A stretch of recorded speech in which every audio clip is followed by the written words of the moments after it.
teman-teman. Gimana kabar teman-teman hari ini? Semoga teman-teman di rumah selalu sehat walafiat ya. Teman-teman, sudah siap kan belajar hari ini? Tetapi alangkah baiknya sebelum memulai pembelajaran hari ini, kita baca doa dulu yuk teman-teman. Bismillahirrohmanirrohim. Robbi zidni ilman warzuqni fahman. Ya Allah, tambahkanlah ilmuku dan pertinggilah kecerdasanku. Amin. Teman-teman, ada yang tahu tidak hari ini kita akan belajar tentang apa? Oke, jadi hari ini kita akan belajar tema 3, benda di sekitarku, pada subtema 4, yaitu perubahan wujud di lingkunganku, pada bagian pembelajaran 1 dan 2. Teman-teman, di sini Bunda Guru akan membacakan tujuan pembelajaran kita hari ini nih teman-teman. Yang pertama, melalui ayat laah, siswa dapat mengetahui cara membuat gula aren dengan benar. Yang kedua, melalui ayat laah, siswa dapat mengetahui perubahan wujud benda dari telur ayam dengan tepat. Yang ketiga, melalui ayo presentasikan, siswa dapat menyebutkan pengamalan sikap bersatu dengan tepat. Yang keempat, melalui ayo aplikasikan, siswa dapat mengetahui sikap bersatu pada contoh gambar dengan sesuai. Yang kelima, melalui satuan waktu, siswa dapat mengenal kesetaraan satuan waktu dengan benar. Teman-teman, siapa di antara teman-teman yang suka minum teh manis? Tahukah teman-teman, membuat teh manis adalah dengan mencampurkan teh dengan gula. Lalu, kita beri sedikit air panas agar gula tersebut cepat larut. Nah, gula memiliki 2 macam jenis loh teman-teman, yaitu, ada yang tahu tidak teman-teman? Apa saja? Di sini ada yang pertama itu ada gula putih atau biasa kita sebut dengan gula pasir. Yang kedua ada gula merah, bentuknya itu bulat dan padat teman-teman. Selanjutnya, berdasarkan bahan baku pembuatannya, gula merah dapat dibedakan menjadi 3 jenis macam gula loh teman-teman. Coba teman-teman perhatikan di sini ada gula apa ya? Di sini itu ada yang pertama ada gula Jawa. Gula Jawa itu terbuat dari nira pohon kelapa. Warnanya coklat terang. Digunakan untuk campuran pemanis masakan seperti sambal dan bumbu rujak. Yang kedua, coba teman-teman perhatikan ini ada gula apa ya? Di sini itu yang kedua ada gula aren. Gula aren ini terbuat dari nira pohon aren. Warnanya itu coklat gelap. Aromanya lebih kuat dan lebih manis. Gula aren ini biasanya digunakan untuk campuran minuman seperti kopi. Yang ketiga ada apa ya teman-teman nih di sini? Yang ketiga itu ada gula palem. Gula palem terbuat dari nira pohon palem, memiliki bentuk dan tekstur berbeda. Biasa disebut dengan gula pasir coklat yang mempunyai tekstur yang mirip dengan gula pasir. Gula palem ini biasa digunakan untuk campuran makanan manis loh teman-teman. Contohnya itu seperti kue tradisional atau kue modern. Nah, teman-teman, tahu tidak ya cara membuat gula aren itu seperti apa? Coba teman-teman perhatikan di sini. Di sini ada gambar apa ya, teman-teman? Kira-kira di sini itu ada Gula aren dihasilkan dari tanaman aren. Tanaman aren mirip dengan pohon kelapa loh teman-teman. Jadi di sini itu ada gambar tanaman aren loh teman-teman. Tanaman aren ini hanya saja batang pohon aren sangat kotor karena pelepah daun tua sulit lepas dari batangnya yang dibalut oleh ijuk. Batangnya itu tidak bercabang dan tidak berduri. Tingginya dapat mencapai 25 meter dengan diameter 65 meter. Teman-teman, yuk kita baca bacaan pada halaman 121 tentang membuat gula aren. Coba teman-teman buka yuk buku halaman 121. Sudah dibuka belum teman-teman? Sehabis itu kita baca ya. Kita baca sama-sama. Membuat gula aren. Berdasarkan bahan baku pembuatannya, gula merah dapat dibedakan menjadi gula Jawa, gula palem, dan gula aren. Gula Jawa dibuat dari nira pohon kelapa. Gula aren dibuat dari nira pohon aren. Dan gula palem dibuat dari nira pohon palem. Gula aren dihasilkan dari tanaman aren atau Arenga pinnata. Tanaman ini mudah tumbuh di daerah tropis seperti Indonesia, Malaysia, India, Vietnam, dan Laos. Tanaman aren ini mirip dengan pohon kelapa, hanya saja batang pohon aren sangat kotor karena pelepah daun tua sulit lepas dari batangnya yang dibuat oleh ijuk. Batangnya tidak bercabang dan tidak berduri. Tinggi pohon aren dapat mencapai 25 meter dengan diameter 65 meter.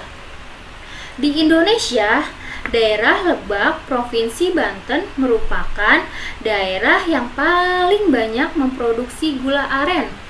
Biasanya, para petani aren ini bergabung dalam koperasi yang bekerja sama dalam memproduksi dan memasarkan gula aren.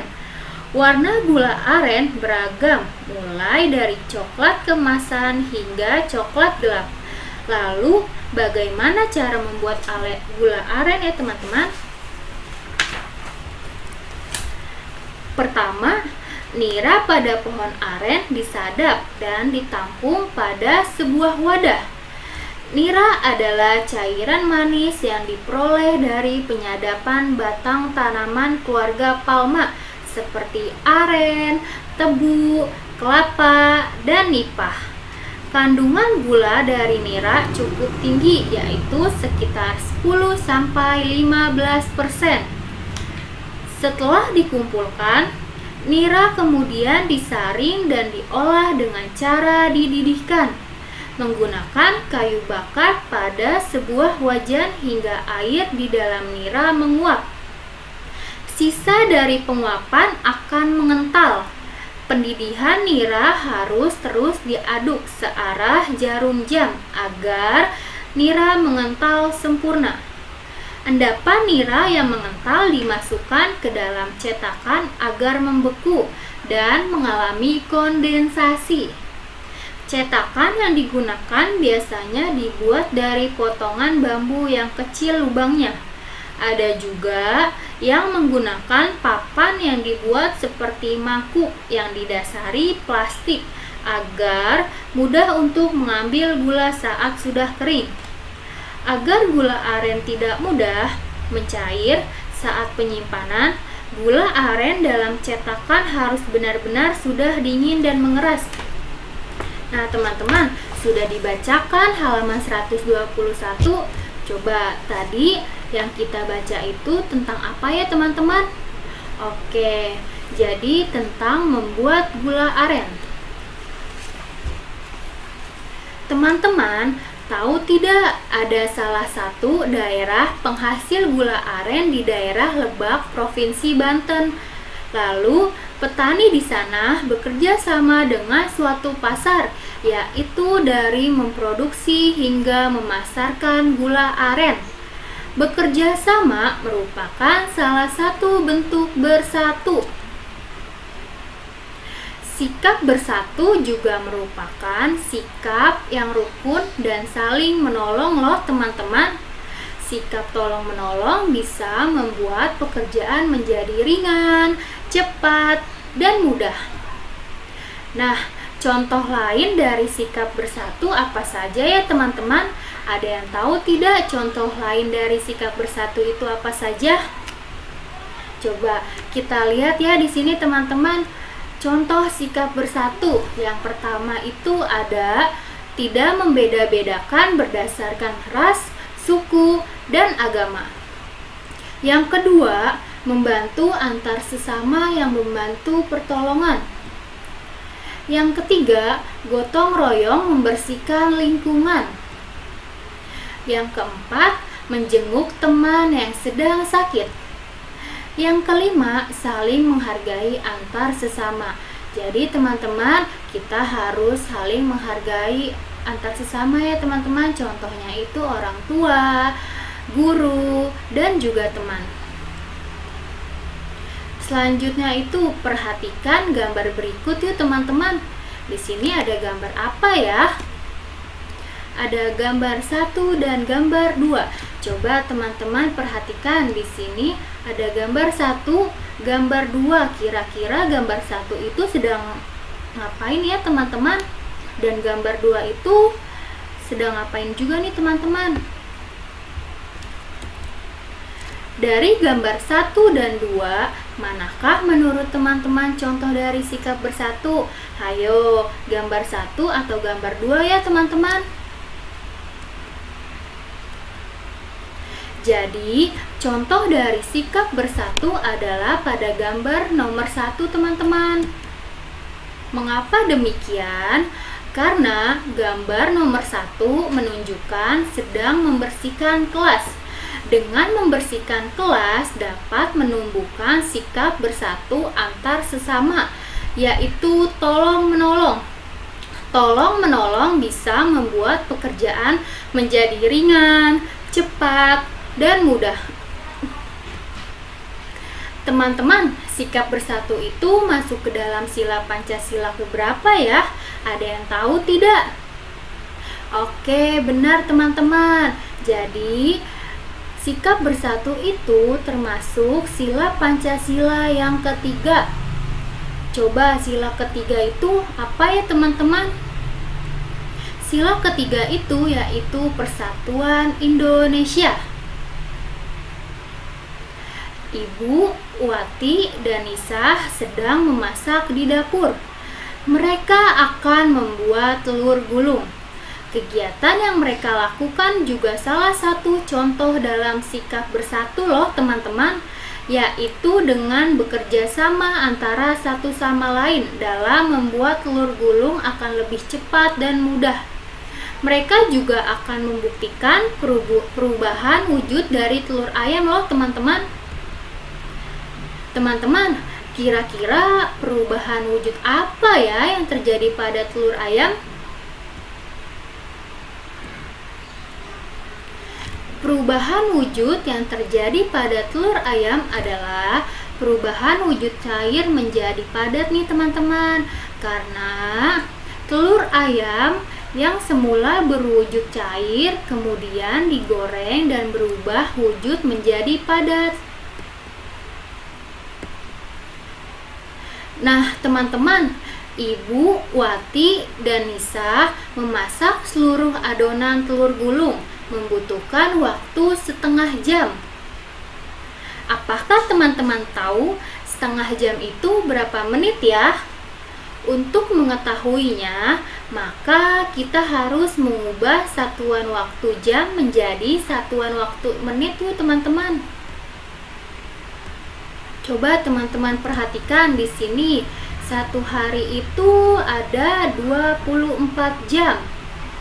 Sedangkan 1 jam itu adalah 60 menit. Lalu setengah jam itu ada 30 menit. Dan 1 menit ada 60 detik. Nah teman-teman, jadi Ibu Wati dan Nisa membutuhkan waktu membuat telur gulung itu ya adalah 30 menit teman-teman. Coba teman-teman, di sini ada contoh soal. Kita perhatikan yuk teman-teman contoh soal berikut. Yang pertama ada 2 jam sama dengan berapa menit ya teman-teman? Coba teman-teman, tadi kan 1 jam sama dengan 60 menit. Jadi kalau misalkan 2 jam itu berapa menit ya teman-teman? Oke, good job teman-teman. Jadi 2 jam sama dengan 120 menit. Yang kedua, 5 menit sama dengan berapa detik ya teman-teman? Sedangkan tadi 1 menit adalah 60 detik. Jadi kalau misalnya 5 menit berapa detik teman-teman? Oke, jadi 5 menit sama dengan 300 detik. 2 jam 10 menit sama dengan berapa menit ya teman-teman? Oke nih teman-teman, 2 jam tadi berapa menit? 120 menit ditambah 10 menit. Jadi 120 menit ditambah 10 menit sama dengan 130 menit. Yang keempat ada 1 menit 35 detik. Jadi sama dengan berapa detik ya teman-teman? 1 menit berapa detik ya teman-teman? 60 detik ditambah 35 detik sama dengan berapa ya teman-teman? 60 ditambah 35. Jadi sama dengan 95 detik. Selanjutnya ada 5 jam 60 menit. Sama dengan berapa jam ya teman-teman? 5 jam ditambah 60 menit sama dengan berapa jam teman-teman di sini? Oke, adalah 1 jam. Jadi 5 jam ditambah 1 jam sama dengan 6 jam. Dan yang terakhir ada 1 menit 60 detik sama dengan 1 menit ditambah 1 menit sama dengan 2 menit. Teman-teman, konversi waktu sangat berguna bagi kehidupan manusia loh. Dengan kemampuan menghitung konversi waktu, kita dapat mengetahui lama waktu suatu kegiatan. Dengan demikian, kita dapat memperkirakan waktu yang diperlukan untuk melakukan suatu kegiatan. Teman-teman, sekarang yuk kita kerjakan tugas-tugas pada halaman yang pertama, halaman 123 pada bagian kegiatan 2. Yang kedua, ada halaman 124 pada bagian kegiatan 2. Yang ketiga, pada halaman 132 sampai 133 pada bagian kegiatan 2. Dan yang terakhir yang keempat, halaman 134 pada bagian kegiatan 1. Oke teman-teman, terima kasih ya teman-teman. Kita sudahi pembelajaran kita hari ini. Semoga teman-teman di rumah sehat walafiat ya, dan dijauhkan dari virus-virus berbahaya. Dan juga teman-teman selalu semangat belajar di rumah. Oke teman-teman, terima kasih banyak ya. Wassalamualaikum warahmatullahi wabarakatuh.